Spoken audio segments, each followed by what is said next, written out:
Thank you for joining us this evening. My name is Carla Gauldron, and I work for the Boston-based literacy nonprofit Right Boston. Specifically, I work as the program director of our youth journalism program, Teens in Print. I'd like to start by thanking everyone for attending this wonderful event, which was put together by the New England chapter of the Society of Professional Journalists and the New England Newspaper Association.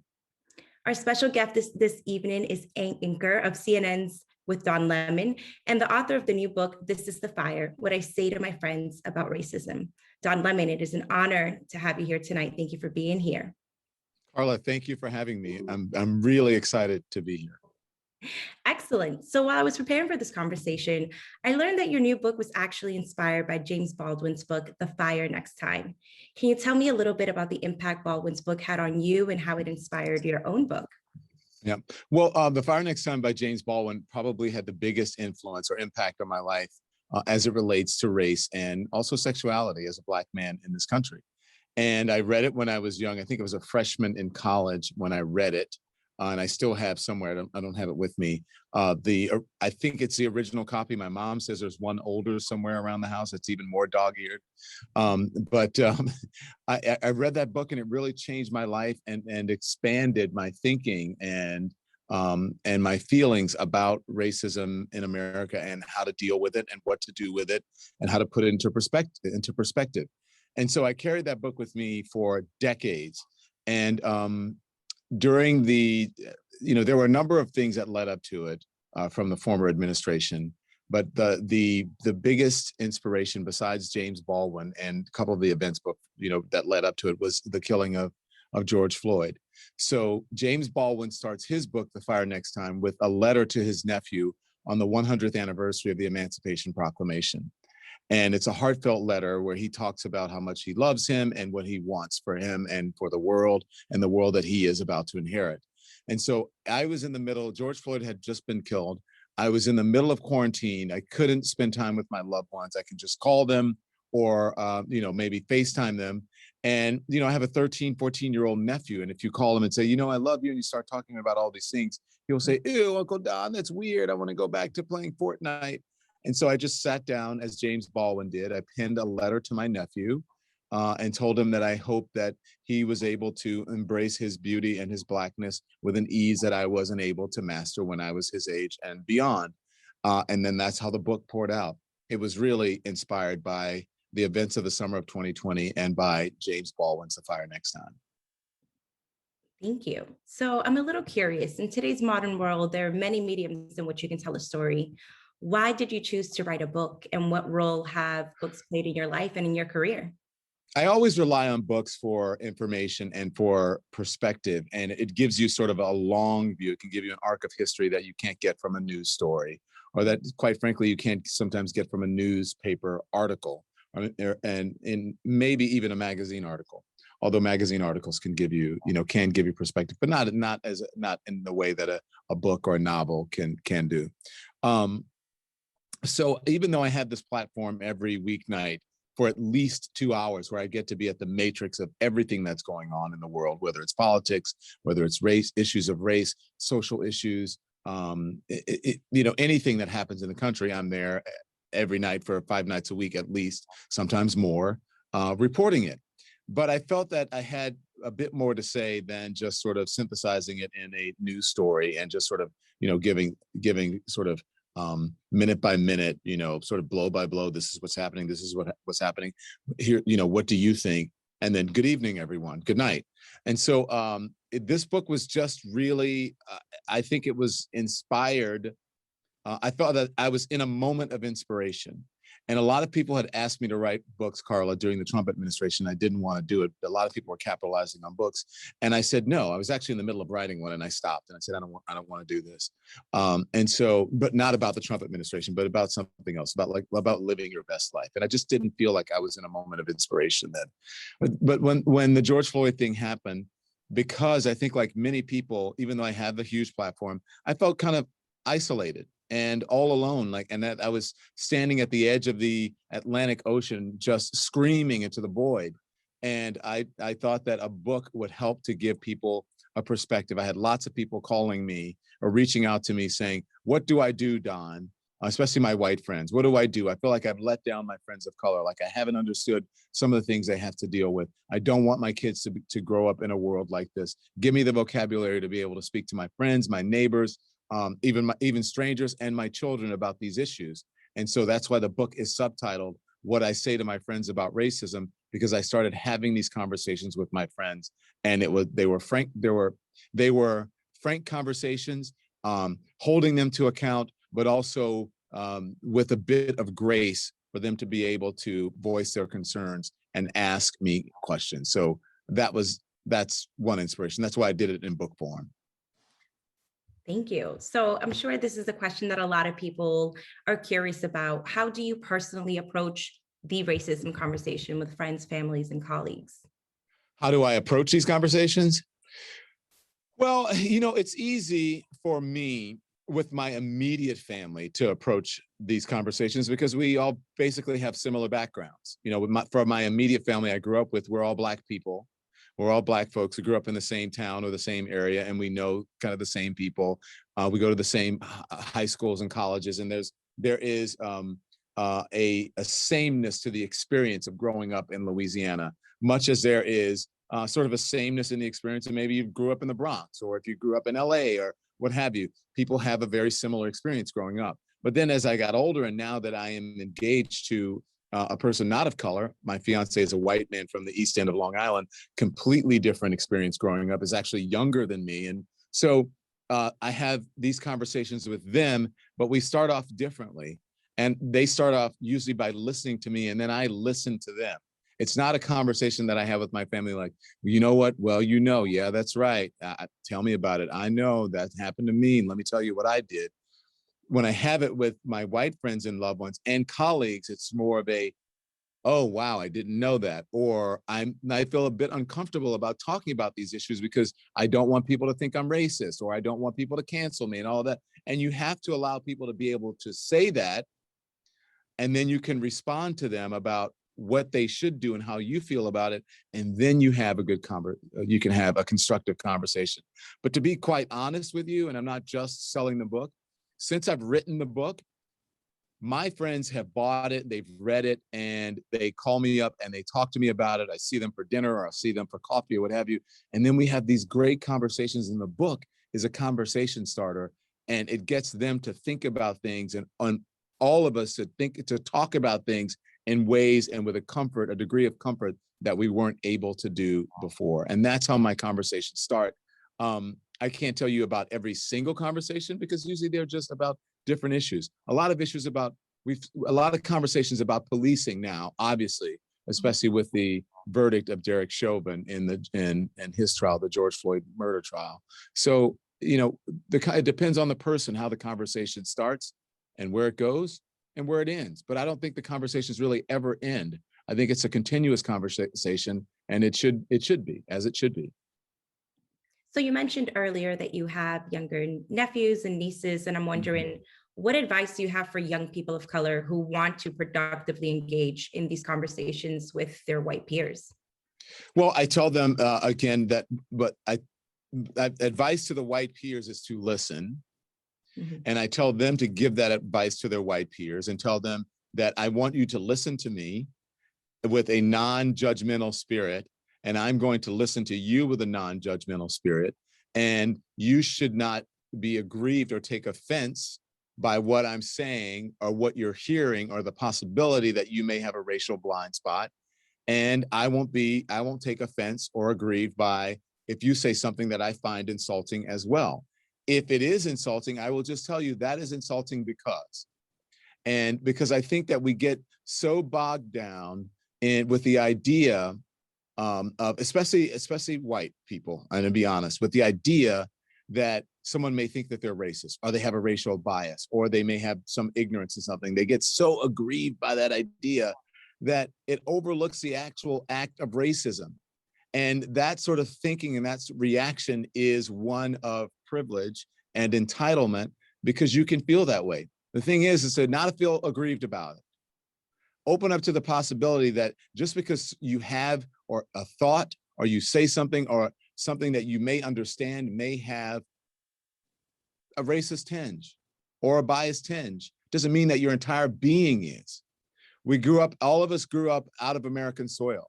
And you think of the history of this country, how can we not have issues concerning race? How can you not have racial blind spots? It's part of growing up in America, especially when you think about how the history of this country is not taught properly, how we whitewash history, that history is used to elevate some people, usually white people, and denigrate or degrade others, usually Black people. And there's a whole litany of things about the Black and brown contribution to this country that are just completely left out of the history books that we start to read and learn from as children.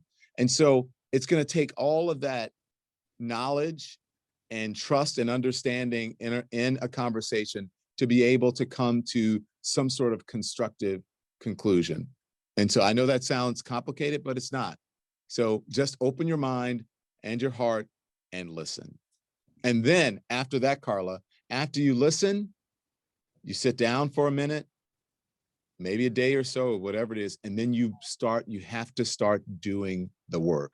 You have to start calling out issues when you see them. You have to start being aware of issues, and then taking those issues and figuring out, even internalizing them and trying to figure out, well, what if that would happen to me? Having some empathy about it. I never had to think about those issues. Wow, this is a different perspective for me. What would I do if I was in this person's shoes? So you have to have some empathy and understanding and some compassion, and you must do the work.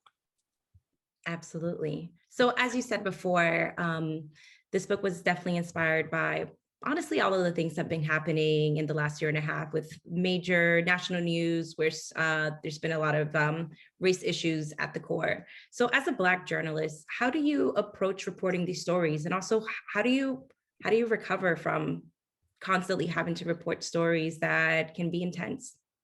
Well, I report these stories, I think, as a journalist who happens to be Black in America. I approach it with a degree of knowledge and understanding that many other journalists don't have, and with a degree of honesty that many journalists don't have, because that's just who I am.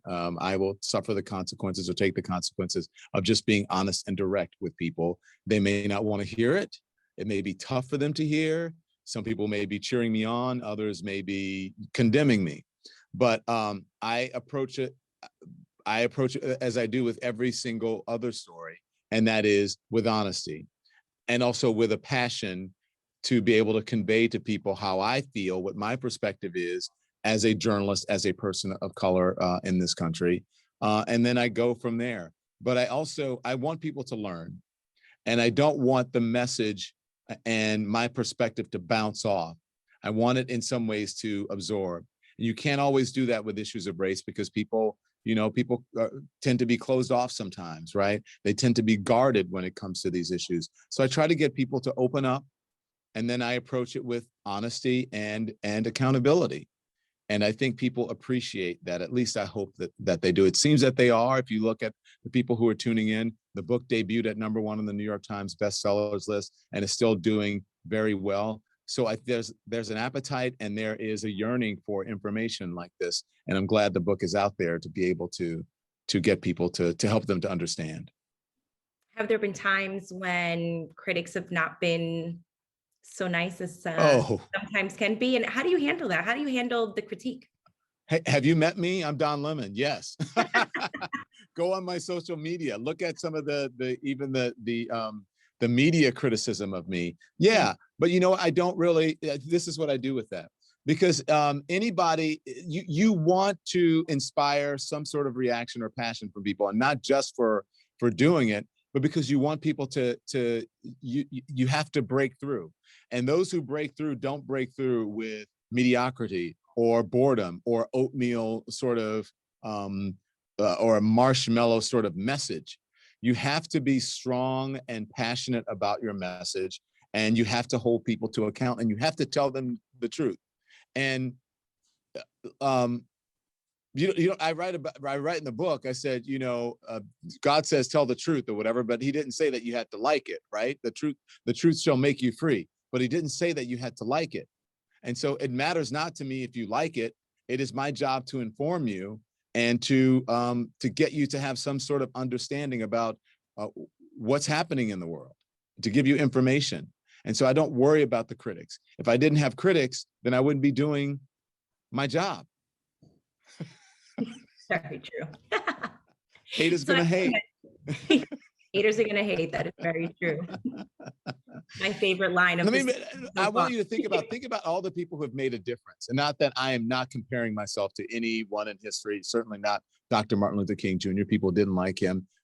People didn't like Jesus. I'm not saying that I'm any of those people. So if someone as great as Dr. King or as divine as of Jesus himself, some little person like me who's just trying to make a difference, why should I be worried about criticism? If those people were criticized and not liked in their time, surely someone who is far, far, far, as I consider myself, below their greatness, if I get criticized, then what does it matter? Because the greatest people of the land or of all time have been criticized, even the Almighty. So, hey, I think that's a good lesson for everybody. Brush it off and keep moving. As long as you're doing the right thing and you're speaking from truth and you're walking in truth and reality, the criticism doesn't matter. Very true. And I feel like that advice can be applicable to many situations in life. Amen. Amen, Carla. You tell them, girl. Thank you. So, Mr. Levin, as I mentioned earlier, I run a youth journalism program in the city of Boston. We specifically work we specifically aim to work with Black and Brown students who attend Boston public high schools.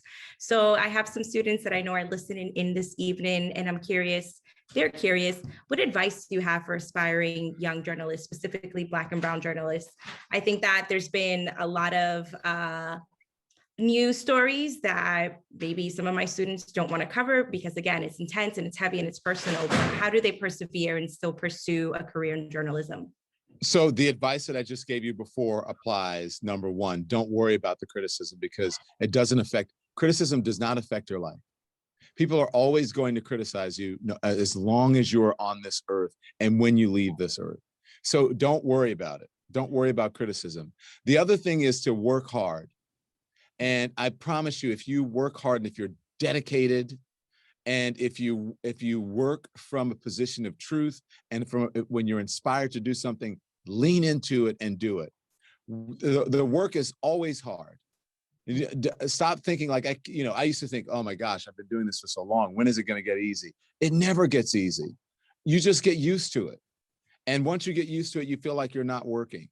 So if there's something that you feel passionate about, especially when it comes to issues of race or any other social issues or political issues or whatever it is, if you're passionate about it and you want people to know how you feel about it, or you feel a certain kind of way, or there's a part of that issue that you think is not getting out there, then write about it, lean into it, use whatever platform you have as a journalist to be able to inform people about it.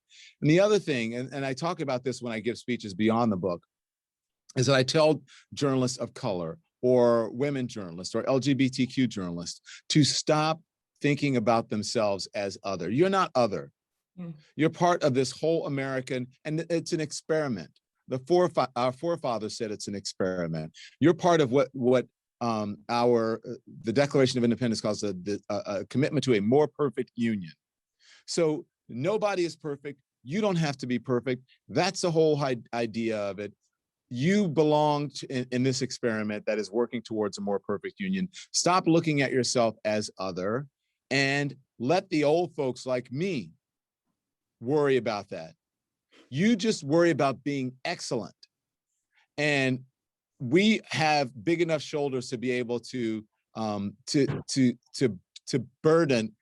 carry the burden for you. And that's what we have been doing. And then one day you will be in the position to be able to do that with younger people as well. So it's great to be aware of who you are, where you came from, who your ancestors are. But in that, don't think of yourself as other. Think of yourself as someone who belongs to and is a part of this, as much a part of this American experiment as anyone, especially anyone in the larger culture. Remember, it is quite a prideful place to have ancestors who helped to build this country for little or nothing or for free. And they have paid your price and the ticket for you. So don't worry about being a strong Black woman or a strong gay man or a strong Latino. Great. But you're not other. You're part of this process. So be confident in that, move forward, and then deliver what you want. Beautiful. I'm inspired. I'm like, I might have to leave my job and just go be a full-time It's the truth. journalist again. But things that you think are hindrances, Carla, are the things that will help propel you to the next level. When I was writing this book, I was traveling 2 hours a day each day to come into the office for work. Because my fiance did not want to be in the city because he thought it was dangerous. We lived in a neighborhood that he thought had taken a dangerous turn with crime. And we were living basically in the city alone. A lot of people weren't there. We lived in a giant apartment building where we had contact with a lot of people. So we moved to a house in a country, or in a house that didn't have as many people. And I would travel 2 hours a day. Because I would stay in the city. I wasn't worried about it. But my fiance happens to be white, and we live in a Black neighborhood. And they were, quite frankly, attacking white people in our neighborhood. So we moved somewhere that was safer for my family. And so I had to sacrifice and travel 4 hours a day to and from work, 2 hours to work, 2 hours back. And I'm like, how am I going to do this? I'm going to work, and then I'm going to write a book. How am I going to do that? But those hours in the car actually helped me write the book. It gave me a structure. And I thought, oh my gosh, I'm going to be exhausted. What am I going to do? But as sitting in the car, I got to gather my thoughts. I got to talk to my book editors. I got to talk to my friends and my mom, who gave me ideas about how they were feeling and people who were going through things. And that became part of the structure that helped to propel the book and to move and for me to be able to do the book faster than I would have if I had just been sitting around saying, I know I have a deadline, but man, I want a beer and let's go have some wings and let's go, you know what I'm saying? And so so the things that you think will be a hindrance, use it to inspire you. I thought that being gay and being Black would be a hindrance in my career.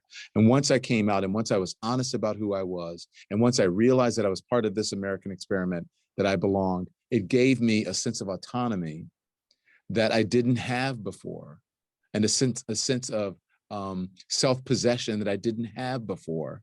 And all of a sudden I had it, and it became something that moved me into where I was supposed to be instead of holding me back. Beautiful. Thank you so much. I do want to go back a little bit and dig in more into your writing process. So besides taking advantage of this time in the commute, what was the writing and the editing process like? What did it sort of take or ask of you that maybe you weren't given in your regular job? So, well, a lot. I don't know how I had time because, quite frankly, seriously, I was anchoring a show for 2 hours a night and sometimes more, especially if there was unrest around the country. You know, one night I was on the air, I think for 5 hours or maybe 6, if not longer, when things were happening. And then that was when there was unrest in the country. And then sometimes I was on the air even longer when the President of the United States and the First Lady became COVID positive.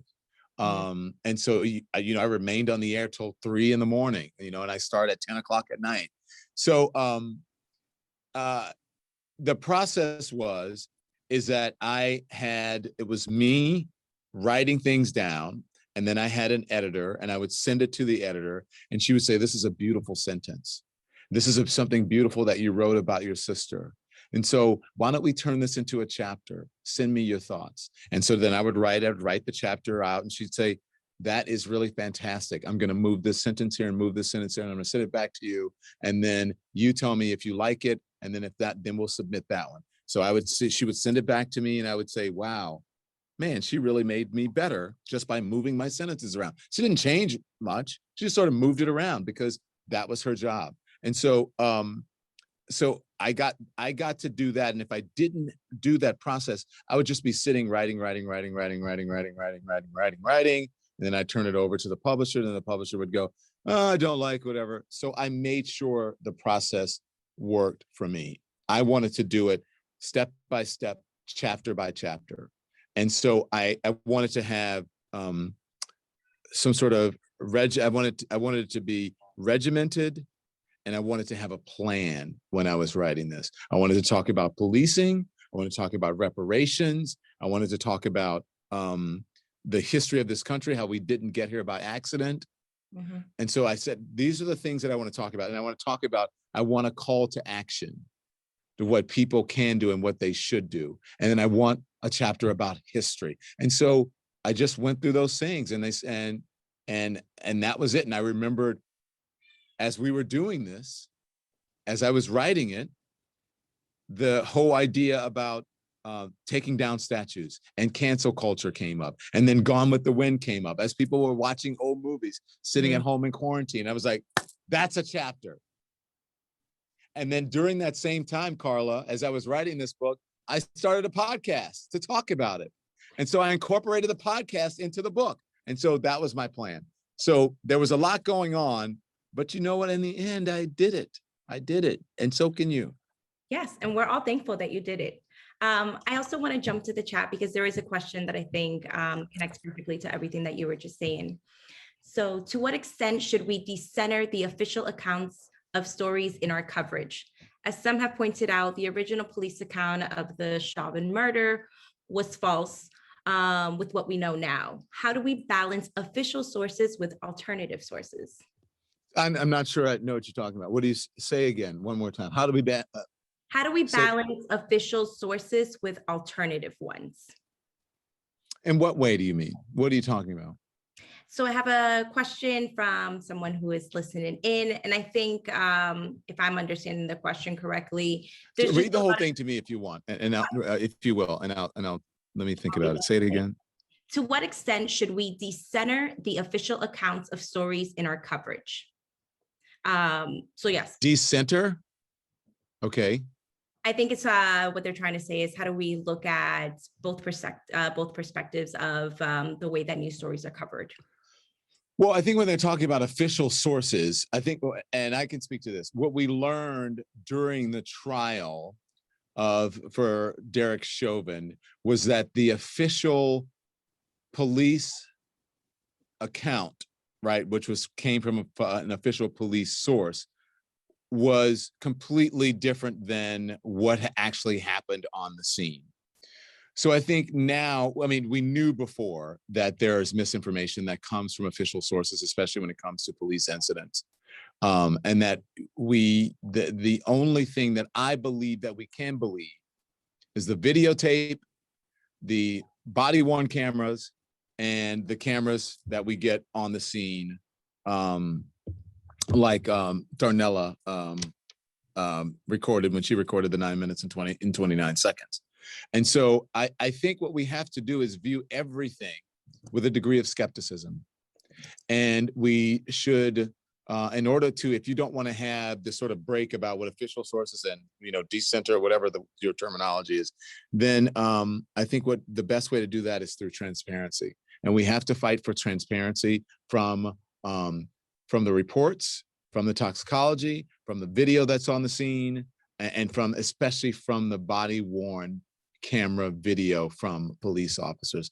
Because it doesn't matter if another person or official group is lying about something.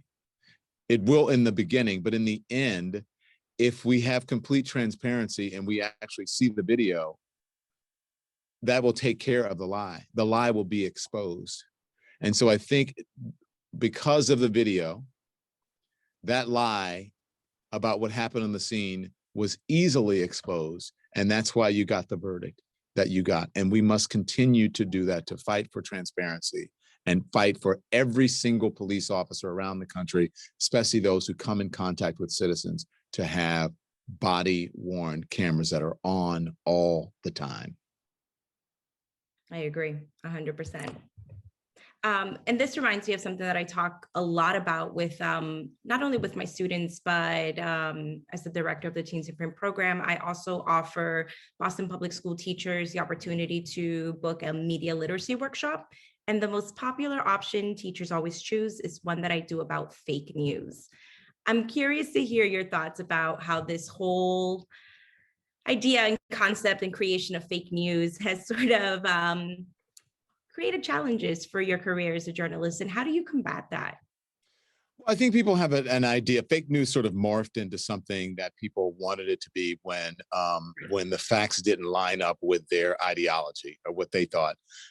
Fake news, literally, what fake news is that people who put fake information out intentionally, like saying, "Oh, I have a bridge. I'm going to sell it to you for $50,000," or just an entirely fake news story. It's not journalism that you don't agree with. It's not facts that you don't agree with that you lie about because the facts aren't on your side. So how is that?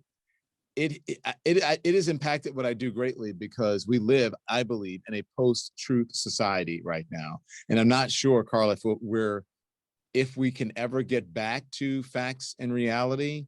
I'm hoping that we can, and I'm going to fight tooth and nail every day to try to make sure that we can and that we are moving in that direction. But it has impacted the work of journalists in ways that I can't even explain, because people don't believe that 1 + 1 = 2 anymore. Mm-hmm. Because we had an administration and a person who was so adverse to facts and to truth that it is on a level that we have never experienced before. And that's not ideological. That's not left versus right. That is indeed the truth. We've had an assault on journalism, an assault on our institutions. And the only reason that it happened, reasons, one was to hang on to power. Two, it was to co-opt people and to exploit their ignorance, right? And three, it was because of the lying. The facts were not on their side. So if the facts are not on your side, the people who are giving you facts, then you have to do what? You have to attack them. You have to denigrate them. You have to undermine their credibility because you want to hang on to power because you know that you're lying. When you lie or when you don't have the facts on your side, what do you do, as in the Chauvin trial? You attack what? George Floyd's reputation. So when you don't have the facts on your side, when you're lying, what do? You attack the media for telling the truth about you. You undermine the media's credibility. It's no different. It's no different than that. It's very similar to what happened with George Floyd. The defense didn't have anything, so they attacked the credibility. He's a drug addict. He's this, he's that. He deserved it. It was something else. Maybe it was the exhaust. Maybe it was this shiny object over here. And that's what happened with journalism. So it's made our jobs a lot tougher. So you didn't ask this, but what should people do? People should become more media literate. And I think schools, especially journalism schools, especially universities, should teach media literacy. And I think the media itself needs to learn how to do a better job at helping our viewers become more media literate. That is so interesting because I was recently having a conversation with one of my alumni who's now a sophomore in college, and I get this random text from him, and he's like, "Carla, I appreciate my time in Teens in Print so much because some of my peers out here, like the other students, are just, the media literacy skills are so low, and it sort of hinders him having an honest and truthful conversation with some of his peers."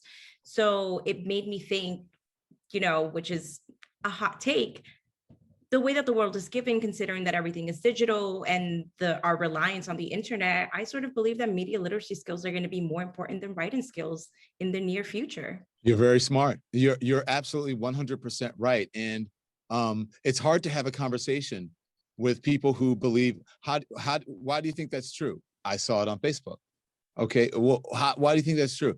It's on Twitter. Why do you think that's true? My politician told me, or someone who believes the same way that I believe ideologically, they told me. Or Joe Biden is not the official president, legitimate president of the United States. Well, why do you think that? Because the election was stolen. The election wasn't stolen. Well, what are you telling me? Yes, it was. Of course it is. How can he be president? It's like, no, people don't believe in facts anymore. And that's very tough. People believe in ideology. Yes. Or in a cult of personality more than the actual truth. And that's really scary. It is terrifying. Yeah. It is terrifying. But again, that's why I love my job so much. Programs like Teens in Print, where I can educate students at a young age and teach them what they need to know in order to navigate this, media savvy world. Hopefully the next generations will have the skills and will acknowledge that like media literacy skills are extremely important. It is, but that also media, I think that's going to come from teaching an accurate history of the country as well. So let me be very clear about a couple of things that I think can actually help us. Sure. Number one, Columbus did not discover America. America was here before Columbus got here. Now, if you want to say that Columbus and Europeans conquered America, okay, that's true, and we can talk about all of that. But don't say that, because that's an insult to Native Americans. Number two, the election wasn't stolen. This was the most secure election in the nation's history by every single intelligence group in the world. The only person who's saying it was stolen was the person who lost. And so stop thinking something that is a lie or believing in lies. Learn what truth is. Learn the history of this country. And when you do that, you won't have a fake racist insurrection on Capitol Hill that is built on a lie, because you have been co-opted and you have been exploited to think something that isn't true. So we have to start dealing with reality, the true history of the country, and how someone is exploiting, quite frankly, I know it hurts, your ignorance and your vulnerabilities. I couldn't agree more. Literally, I have an 11-year-old niece, and she was telling me about the things that she is learning in history class. Now, granted, she goes to a private Catholic school, and that is my sister's choice to put her there. But she's telling me these things, and I'm like, wait, I'm about to give you the real history class, but don't tell your teacher that it came from me, because I don't want to get in trouble. Yeah, but you should tell their parents, so the parents can make sure that they actually get the right. That's really important. Yes, absolutely. Yeah. So we have another question that popped up in the chat. Can a journalist be an activist? Where is the balance between these two roles? Yes. So, people tend to think like every journalist is supposed to be like, just sort of this blank slate, right? It's broadcast journalist, that this blank slate, like, 1950, and here is, oh, hi, Kitty. Here and now, the news and what have you. Okay, fine, if you want to think that. There are journalists who are straight up fact-based journalists, right? There are print journalists. There are broadcast journalists. There are radio journalists. There are TV journalists. There are all kinds of journalists, and there are activist journalists. There are roles for everyone. You can be a journalist and be an activist journalist, and just be transparent about it. I'm an activist. I'm an activist journalist. Now, I am a journalist who anchors a cable news show at night. That is different than anchoring the nightly news every night or anchoring the local news every night, because my show is a conversation about the news, where I'm free to give my perspective and my point of view, not my opinion. I don't give opinions. There's a difference between my opinion. My opinion is that I can say that your hair is ugly. Well, your hair is not ugly. I know that. I'm just saying that. But that's an opinion, right? But from my point of view is that your hair is curly, still a fact. Someone may say it's wavy. Okay, fine. That's still within the realm of whatever. But to say something is pretty and ugly, that is an opinion. That's not a fact. And so I can give my point of view about something, about how I am viewing where we are in this country and how it relates to the history of the country, without giving an opinion, by having my point of view be fact-based. Also, that's part of the whole media literacy thing that we need to do. And maybe we can do a better job explaining to people what is indeed someone's point of view and what is indeed just a straight fact-based story or situation. But in the beginning of my show every night, I have what's called Don's Take. And what is that Don's Take? That's my point of view. Every single journalist from the history of man has had a point of view, and many of them has had an editorial moments in their broadcasts or in their newspapers or wherever. That's completely legitimate. And so I think that we have to stop falling for this whole fake idea that people use to attack each other. Those on the right used to attack those on the left. Those on the left used to attack those on the right. Well, that's just your opinion, and I can't believe it. No, you are allowed to have an opinion if you are an opinion journalist. That's the whole idea. Isn't that what an op-ed is? Somebody's opinion? Okay, so there's room for everybody, as long as we are, as long as we point out and we're obvious, we make it obvious what it is. Thank you. And Yeah. now this, I know that we have a few minutes left, but I definitely want to get into this next question because it's something that I'm personally curious about to hear your take. So the entire world has been talking about diversity, equity, and inclusion in all aspects of life, but I'm really curious to hear about what that means in the world of journalism. So my experience as a journalist, I graduated from Emerson College. I have my degree in print journalism. I worked in a few newsrooms that were mostly white. To be very honest, I've often been the only person of color at all jobs that I've had, and definitely in the newsrooms where I've worked.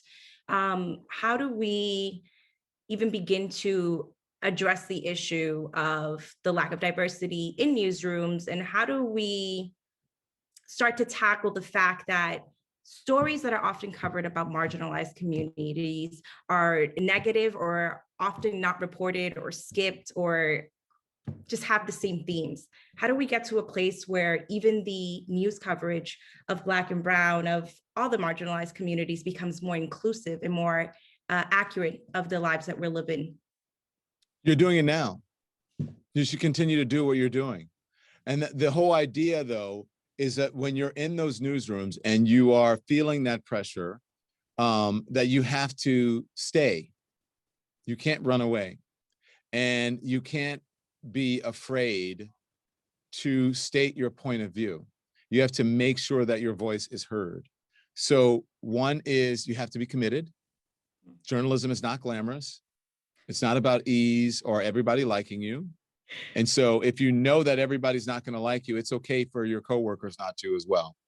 As long as you're doing your job and you're being excellent, that is all that matters. Now, you don't want to be rude to people, right, and be insulting, but you have to make sure that your voice is heard. That is, you have to get people to understand that the whole idea of diversity is the whole idea of America. And that what you think, your thoughts and your perspective as a person of color, as I said earlier, that's legitimate for people to hear and for their viewers or listeners or readers to be able to absorb. Otherwise, they're doing America, and especially the people who their subscribers or readers or viewers or watchers or listeners, they're doing them a disservice if they're not offering that. And so even as it is more important in this day and age for you to be heard, because quite frankly, white folks need to hear your perspective. Otherwise, what? We all are going to live in our own bubbles. We're all going to live in isolation. We're all going to be polarized. So I would say the way that you do that as a journalist, because it starts with you, is that you make sure your voice is heard in the newsroom. And for your coworkers who are not of color, as I said earlier, they need to call out when their coworkers, like you, when your voices are not being heard or when they're being squashed, much the way that I do it in my newsroom. And you have to have the courage to be able to stand up to your managers and to make them aware when something is not right. And that is, if you're not going to be courageous, go do something else. Boom, there you go. Like I said, we have a few minutes left and I want to get back to the book, Dawn. You mentioned earlier that the book starts with a letter to your nephew. What was his reaction when he finally read the letter? What was his reaction when he saw it in print? It was like, oh my God, this is a letter to me. His reaction was, and I haven't had a chance to see him because we're just getting out of quarantine, was, I don't know. It's kind of cool. My friends think it's cool, Uncle Don. And I said, well, can we talk about it when I see you this summer? Yeah, we can talk about it. I don't think when you're that age that you sort of get the gravity and the seriousness and quite frankly, really in part the legacy that I'm leaving for him, because he'll have this forever to be able to, if he wants to just talk about it, if he just wants it to be cocktail party conversation or something that he talks to his friends about or brags about, fine. Maybe it's something that he's embarrassed about, fine. Maybe it's something that he picks up and carries on the mantle about, and that would be even better. I think that would be great if he did that. But I think now he's a little too young to really understand. Maybe in about 2 to 3 years, when he starts to go to high school, he's gonna go, oh, oh, and then it's going to give him something to talk about. And then his friends will be, and they'll go, oh, well, really? Well, my uncle writes about me in a #1 New York Times bestseller. Maybe you should read it and you'll find out something about me and then you'll know. And so it gives him bragging rights too. And it also, hopefully gives him a sense of a degree of pride. But I think right now he's at that age where he's like, I don't know. Trust me, I know that reaction very well. I work Yeah. with 14 to 18-year-olds every day. And it's always just like, oh yeah, like, yeah. Yeah, it's cool. That's cool. It's cool. Yeah. Very familiar with it. Yeah. So in an interview that you had before, you mentioned that, this book for you it's not about the sales. And you said that earlier. It's not about the Yeah. sale. So what can you leave us viewers with tonight? What is the book about to you? What is the significance of the book? Don't get me wrong, Carla. I think everyone should go out and buy this book and I would love to sell a gazillion copies of this book, but I have a job that takes care of me. I have a job that is fulfilling. The reason I did this is because I know I hate this terminology, but it was a passion project for me. And it was something that I really believed in that can help America, that can help unite us. We have enough division. The book is not accusatory. It's not blaming. It simply is holding people to account and making them think about where we are and where we're going and what we need to do in order to get to the right place, to get to a place that we all want to get to, that we're all a part of. And so I do believe that this book will help unite America. I do believe that the tools in this book, the knowledge that you gain from this book, will help you to be able to interact with your fellow countrymen in honest ways, in more honest ways than we have been before. I think it can bring us closer together. And I think it can offer understanding about who we are and what we want to be. And so that's why I say, read this book, buy it for your friends, talk about it at parties, start a book club. I went to my first double vaxxed dinner party the other night because everyone's double vaxxed and you get the rapid test at the door. And we're like, wow, we're having dinner again. And I bought the book for everyone. And we had the best conversations ever about race. And everyone was like, wow, this was great. I wish we could do this all the time. And quite frankly, really think about it. In your daily life, how many people other than your coworkers do you and you probably are not doing that much interaction right now because a lot of us are still at home, but how many people who don't look like you, who don't think like you, who don't come from your same background, how many people do you interact with who are not a part of your family and not one of your coworkers in your daily life? If you're white, how many Black friends do you have that you go hang out with at the movies or go fishing with? If you're white, how many Latino friends do you have that you go to the ballpark with, or you go play tennis with, or you go golfing with? If you're Black, how many white friends do you have that you go to wherever and like, hey, guess what? I go to this barbershop on Saturday. Why don't you come check my barbershop out? I'll come check your barbershop out and we'll see if the two are the same or different. And then we'll have a conversation about it. How often do people do that? Not very often. And that is the problem. So I say, get a friend who doesn't look like you. Get a friend who doesn't think like you. Get a friend who doesn't come from the same background as you. Go to a different church on Sunday that may not be what religion you are, or just some on a different side of town. If you go to a Black Baptist church, go to a white Baptist church, or go to a white Methodist church, or vice versa. If you're white, do the same thing. Try to understand other cultures and people than your own, who you don't work with, right? Who you don't have to come into contact with, or who you don't go to school with. Do that and see what happens. Thank you. I want you to know that my friends and I actually recently started a book club. It's called the Brown Friends Book Club. Our title was not very creative, but it is accurate. So I'm going to vouch that your book be next on our reading list. Oh, nice. I love that. I love that. Thank you very much. I really appreciate that. No, thank you for all of your time this evening, for writing this book. I mean, it comes at such a necessary time. So I'm very excited to dig into it. Thank you so much. And I know that you have a hard stop, so Mr. Lemon, truly. If there's any last words or pieces of advice or reflections that you want to leave with those that are here with us. Yes, do the work and love each other. And seriously, read the book. I think you'll gain a lot of understanding. Buy it for a present. Get it for people to read on the beach this summer. I do think it will make a difference. But more than anything, grace and accountability. Do the work. That's it. Don Lemon, it was such an honor and a pleasure. Thank you again. Thank you, Carla. Enjoy your time. You too.